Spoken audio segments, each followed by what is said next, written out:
नमस्ते, मैं हूं संजय दीक्षित और आप देख रहे हैं दी जयपुर डायलॉग्स। ममता दीदी को हाई कोर्ट से एक और बड़ा झटका लगा और वो झटका ये लगा है कि वहाँ चीफ जस्टिस और एक दूसरे जस्टिस भट्टाचार्य जी की जो डबल बेंच है उसने कई पीआईएल्स को एक साथ क्लब करते हुए रामनवमी के दिन के जो जुलूस निकले थे हावड़ा में एक और एक अन्य स्थान में, जिनके ऊपर बमों से और फायर आर्म से, पत्थरों से, लाठियों से हमले हुए थे।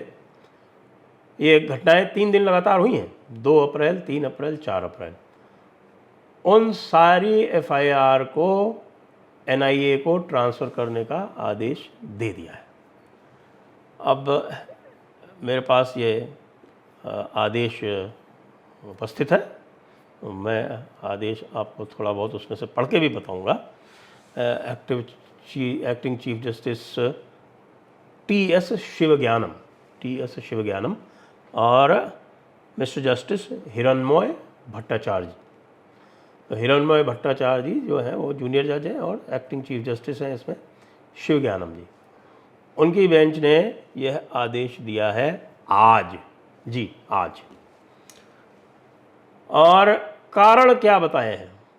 कारण वैसे तो आप सभी लोग जानते हैं, थोड़ा सा हम यदि बता दें तो ममता दीदी जो है वो पूरी तरह से, जिस प्रकार से वो सागर दीघा वाला जो एक उपचुनाव हुआ था और उसमें उनकी हार हो गई थी, कांग्रेस पार्टी जीत गई थी, उसके बाद से तो वो बिल्कुल विक्षिप्त सी हो गई और मुसलमानों के लिए कुछ भी करने के लिए तैयार हैं और मुस्लिम वर्ग जो है वो इस स्थिति का लाभ उठाना बहुत अच्छी तरह से जानता है।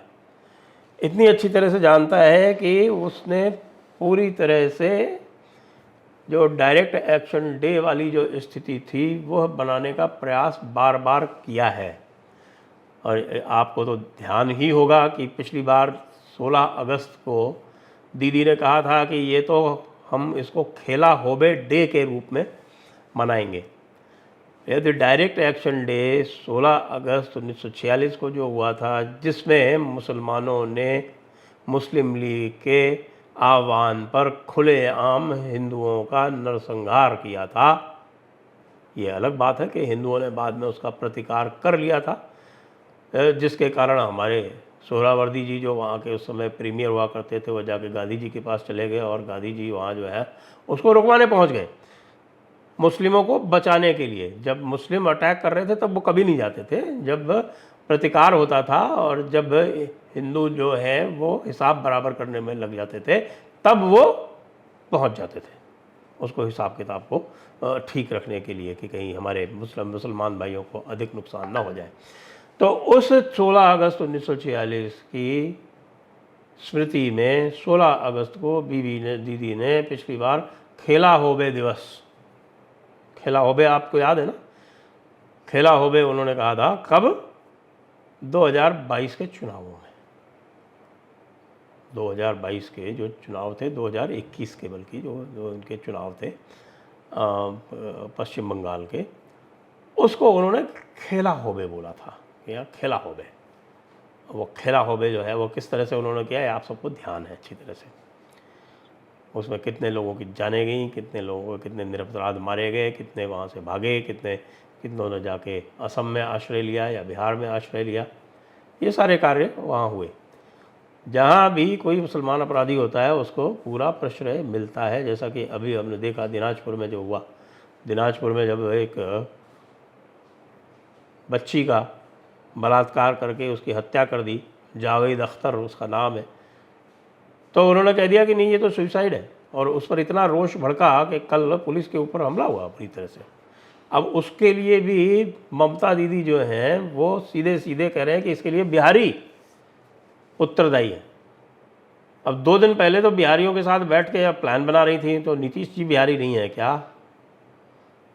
तेजस्वी बिहारी नहीं है क्या? तो उन्हीं बिहारियों की सहायता से आपको 2024 का चुनाव भी लड़ना है और उन्हीं बिहारियों को आपको अपशब्द भी कहने हैं। तो ये उनकी जो राजनीति है वो तो वो जाने और वो समझें, क्योंकि ये हमारे जैसे साधारण मानवों के ज्ञान के ये बिल्कुल परे चली जाती है। रामनवमी के समय उन्होंने पहले से कह दिया था कि आप लोग जो है वो मुस्लिम इलाकों में नहीं जाएंगे। ये मुस्लिम इलाके क्या होते हैं भाई? ये तो पूरी की पूरी वही मुस्लिम लीग की भाषा है। ये सबसे पहले जो डिमांड है वो जिन्ना ने की थी कि जो रामनवमी के, विशेषकर रामनवमी के ऊपर जो है वो मुस्लिम लीग का बड़ा ज़बरदस्त जोर रहता है, क्योंकि वो जानते हैं कि राम के नाम पे पूरा भारत एक हो जाता है। तो उस समय भी उन्होंने डिमांड की थी कि लाहौर और कराची में जो मुस्लिम एरिया है उसमें रामनवमी के जुलूस न निकाले जाएं, क्योंकि वो मुस्लिम एरिया है। अब वो तो टू नेशन थियरी के हिसाब से काम करते थे, उनका तो द्विराष्ट्रीय सिद्धांत था। वो तो ये कहते थे कि साहब के मुसलमान एक अलग राष्ट्र हैं। ममता दीदी की क्या समस्या है? उनके हिसाब से भी मुस्लिम एक अलग राष्ट्र है क्या? वो द्विराष्ट्रीय सिद्धांत में विश्वास रखती हैं? क्योंकि वो ऐसा कह दें, तो ऐसा कहने के बाद तो फिर वो द्विराष्ट्रीय सिद्धांत के आधार पर उनकी सरकार को बर्खास्त होना पड़ेगा। ये अलग बात है कि आज तक हमारी जो भारतीय जनता पार्टी जो बहुत मजबूत सरकार अपने आप को कहती है, वो आज तक आर्टिकल 256 का एक इंस्ट्रक्शन भी नहीं भिजवा पाए हैं। एडवाइजरी 256 में नहीं आती, 256 में बाइंडिंग इंस्ट्रक्शन जाता है, जिसका यदि पालन न किया जाए तो धारा 365 उसके ऊपर लागू हो जाती है। धारा 365 यह कहती है कि यदि इंस्ट्रक्शंस फॉलो नहीं हुए तो यह माना जाएगा कि वहाँ पर संविधान का राज्य समाप्त हो गया। तो उसका फिर इफ़ेक्ट आता है, आप जानते हैं 356 होता है। तो वो जो स्टार्टिंग प्रोसेस है जिससे वाकई ममता दीदी को डर लगेगा, वो भी नहीं कर पाते हैं। ममता दीदी ओपनली कह रहे हैं कि हम यहाँ NCR लागू नहीं होने देंगे। ओपनली वहाँ पर जो है वो घुसपैठियों को वहाँ शरण दे रही हैं, ओपनली हिंदुओं को धमकाती हैं, ओपनली मुसलमानों को कहती हैं कि तुम लोग जो है वो किसी बदमाश को यहाँ पर घुसने मत देना। इस तरह की बातें कर करके वहाँ पर ऐसा माहौल विषाक्त कर दिया है। तो फिर ये जो मैं निर्णय देख रहा हूँ वो उसी की परिणति है। और उसमें जो बात विशेष कही गई है और बार बार कही गई है वो ये कही कि जितने भी ये 2 तारीख, 3 तारीख, 4 तारीख ये जो भी कार्यक्रम हुए हैं इनमें सब में बॉम्ब फेंके गए। और ये बॉम्ब जो फेंके गए हैं इनमें एक एक्सप्लोजिव सब्सटेंसेस एक्ट लगता है। ये एक यदि लगाया गया है तो उसका इन्वेस्टिगेशन नहीं हुआ है। जो भी स्टेटस रिपोर्ट दी गई है उसमें वो आए नहीं है।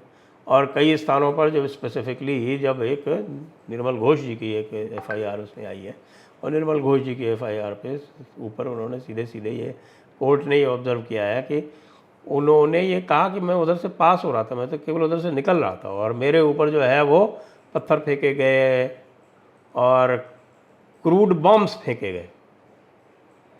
एक बात और भी बता दूं आपको, मैं तो बहुत समय तक रहा हूं बंगाल में। वहाँ बम बनाना जो है एक प्रकार का कुटीर उद्योग है। और विशेषकर ये जो हमारे शांति दूत हैं वो तो बम बनाने में बहुत ही माहिर होते हैं। और इधर उधर कहीं भी बम फेंक देना बड़ी एक मामूली सी बात है।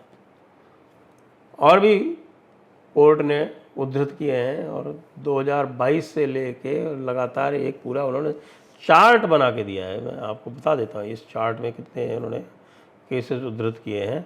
और उस चार्ट में बताया है कि देखिए ये लगातार ये केसेस होते आ रहे हैं और इनमें किसी में कोई एक्शन हुआ नहीं। ये 19 अप्रैल 2021 से लेके ये बॉम्ब ब्लास्ट और बॉम्ब एक्सप्लोजन की बात कर रहे हैं, 19 अप्रैल से लेके और यहाँ 22 फरवरी 2022 तक के तो इन्होंने बता दिए कुल 12 केसेस हुए और इन 12 केसेस में आज तक कुछ भी हुआ नहीं। और उसके बाद फिर ये 2 और 3 और 4 तारीख जो रामनवमी का जो पूरा का पूरा जो जुलूस निकल रहा था उसके ऊपर हमले किए गए, उसमें भी बम का इस्तेमाल किया। तो और उसका इन्वेस्टिगेशन नहीं हो रहा है, पब्लिक कॉन्फिडेंस लो है, कोर्ट के डायरेक्शंस का अनुसरण नहीं किया जा रहा है, उनका अनुपालन नहीं किया जा रहा है। तो इन सब ग्राउंड्स पर कोर्ट ने ये कहा कि यह बिल्कुल एक उचित केस है जिस पर इसको एनआईए को हस्तांतरित कर देना चाहिए। एक बात। दूसरी बात और भी कोर्ट ने ऑब्जर्व की, उन्होंने कहा कि जब हमने यह आदेश दिया कि हनुमान जयंती के जो जुलूस हैं वो सेंट्रल फोर्सेस की उपस्थिति में निकलेंगे तो फिर कोई घटना नहीं हुई। तो ये भी दिखाता है कि किस प्रकार से पश्चिम बंगाल का जो पुलिस प्रशासन है वह जानबूझकर, और भी कुछ कह सकता था कोर्ट, लेकिन उन्होंने यही कहा कि जानबूझकर उदासीन है। उन्होंने अभी तक ये नहीं कहा है कि मिला हुआ है उनसे, कॉम्प्लिसिटी है उनकी, लेकिन उदासीन तो है, ये तो उन्होंने कर दिया। और इसका यदि संज्ञान लेंगे और एनआईए इसका जब इन्वेस्टिगेशन करेगी तो ये बिल्कुल स्पष्ट आ जाएगी स्थिति कि ये तो पूरी तरह से मिली भगती का खेल है।